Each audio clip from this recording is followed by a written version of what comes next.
સુરતના લસકાણા રસ્તા પાસે રવિવારે સાંજે પૂરપાટ હંકારતા કાર ચાલકે વારાફરતી બે બાઇકને ટક્કર માર્યા બાદ કાર પલટી થઈ જતા અકસ્માત સર્જાયો હતો, જેમાં બે બાઇક ચાલકના મોત નીપજ્યા હતા, જ્યારે એક યુવતીને ગંભીર ઈજાઓ પહોંચતા તેને હોસ્પિટલ ખાતે ખસેડવામાં આવી હતી, જેનું આજે ટૂંકી સારવાર બાદ મોત નીપજ્યું હતું। આ અકસ્માતમાં બે સગા ભાઈ બહેનોના મોતથી પરિવારમાં શોકનું મોજું ફરી વળ્યું છે। પોલીસે કાર ચાલક વિરુદ્ધ માનવ વધ કલમ હેઠળ ગુનો નોંધી વધુ તપાસ હાથ ધરી છે।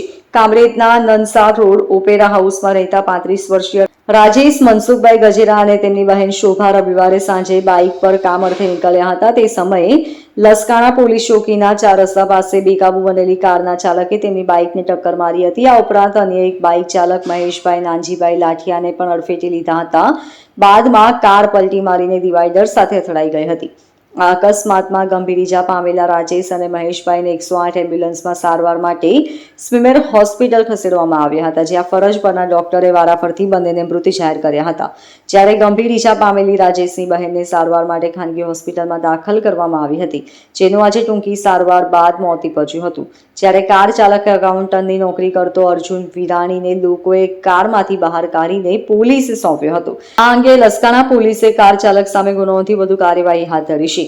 મૃતક રાજેશભાઈ મૂળ અમરેલીના સાવરકુંડલાના વતની હતા। તે તેની બહેન શોભા સાથે કામરેજથી મોટા વરાછા જતા હતા। તે સમયે અકસ્માત થયો હતો।